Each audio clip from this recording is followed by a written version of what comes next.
Welcome to this explainer. It's pretty wild to think that the actual ground beneath your feet, Maharashtra, directly dictates whether your region is growing cotton or harvesting rice. Today, we're going to embark on a really fascinating journey across one of India's most geographically diverse states. We'll be decoding exactly how its physical geography, from the rugged, salty coasts all the way to the sprawling inland plateaus, literally dictates daily life, sustains critical agriculture, and drives a massive economy. If you've ever wanted to understand how a landscape shapes its people, well, you're in exactly the right place. Here's our roadmap for today. We're covering 1. The lay of the land, 2. A topographic journey, 3. Major river systems, 4. Climate and seasons, and 5. Biodiversity and habitats. Let's just dive right in. All right, Section 1, the lay of the land. So just to put the sheer scale of this place into perspective, Maharashtra isn't just large, it is the third largest state in India by total area. But it's also the second most populous state in the entire country. We are talking about a truly massive landmass where every single geographic feature, every river, and every mountain range directly impacts the livelihoods of millions and millions of people. Spatially, Maharashtra basically acts as this giant geographic bridge between northern and southern India. It's perfectly wedged right into the western part of the country, completely flanked by the vast Arabian Sea on its western edge. Inland, it shares borders with 6 different states: Gujarat, Madhya Pradesh, Chhattisgarh, Telangana, Karnataka, and Goa, plus the Union Territory of Dadra and Nagar Haveli. It is literally in the middle of everything. Okay, Section 2, a west-to-east topographic journey. It's incredible to think about the stark contrast between the two extremes of this state. On the far west, running right parallel to the Arabian Sea, you've got the Konkan coastal strip. It's narrow, it's rugged, heavily cut by creeks and estuaries, it's super humid and absolutely perfect for rice cultivation, horticulture, and fishing. But as we move east, we enter a totally different world, the Deccan Plateau. This is a sprawling, undulating terrain made of ancient basalt rock. It's semi-arid, completely distinct from the coast, and highly focused on cotton cultivation. But what actually separates these two wildly different regions? Well, that would be the Sahyadri Range, which is the local name for the Western Ghats. These mountains rise up incredibly abruptly, almost like a massive natural wall, straight out of the Konkan coast. They form this continuous, formidable barrier along the western edge of the Deccan Plateau, and they're recognized as UNESCO World Heritage Site, so we're talking about a globally significant wall of life here. To give you a sense of just how towering this mountain range really is, consider Kalsabai.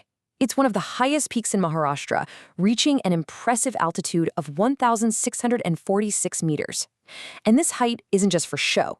As we'll see in a minute, these towering peaks play an absolutely critical role in intercepting major weather patterns. Now, once we cross over those peaks of the Sahyadri and descend eastward onto the Deccan Plateau, the ground changes dramatically. Here is where we find Regur, the famous black cotton soil. Formed over vast stretches of time from ancient volcanic basalt rock, this Regur soil is exceptionally fertile. It explains exactly why this semi-arid plateau is such a total powerhouse when it comes to agriculture, especially for growing cotton. Moving on to Section 3, the major river systems. When we talk about rivers in Maharashtra, we absolutely have to start with the Godavari. It starts its journey in the Western Ghats near Nashik, flowing eastward all the way across the Deccan Plateau. It's the longest river in the state, and it is so deeply vital to the region, especially for agriculture out in Marathwada, that it's earned a pretty legendary title, Dakshin Ganga, or the Ganges of the South. If we trace the state's major arteries, you'll notice how the Godavari, Krishna, and Bhima rivers all originate in the Western Ghats and flow east or southeast across the plateau. They directly dictate regional agriculture. The Krishna Basin supports massive hydroelectric and irrigation dams like Koyna and Ujjani, while the Bhima waters the incredibly fertile plains for grapes and pomegranates. But actually, the Tapi River is totally unique here. It flows westward from the Satpur Range in Madhya Pradesh, emptying straight into the Arabian Sea, and it is crucial for cotton and banana cultivation in the Khandesh region. Which brings us to Section 4, a climate of 3 seasons. So Maharashtra basically operates on a very steady rhythm of 3 distinct seasons. From March to June, it faces a hot, dry summer, where temperatures in the interior frequently soar past 40 degrees Celsius, though the coast stays a bit milder. Then, boom, the monsoon hits from June to September, completely transforming the landscape. And finally, October to February brings a really mild, pleasant winter, with temperatures dropping to a comfortable 12 to 25 degrees Celsius. Remember those towering Western Ghats we just talked about? Well, during the monsoon season, they act like a massive net. They intercept the moisture-heavy southwest winds. This causes a dramatic, localized weather event, literally dumping over 2,000 millimeters of rain annually on coastal cities like Mumbai.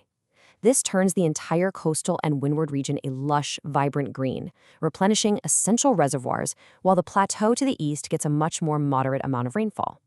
The real takeaway here is how this extreme seasonal shift directly controls the state's food supply and its agricultural rhythm. The heavy rains from June to September are completely vital for kharif crops. Those are your rain-fed staples like rice, millets, and pulses. But as the monsoon fades out and the cooler winter takes hold, the entire agricultural engine shifts gears to rabi crops like wheat, barley, and chickpeas, because they just thrive in those mild winter temperatures. And finally, Section 5, Biodiversity and Protected Habitats.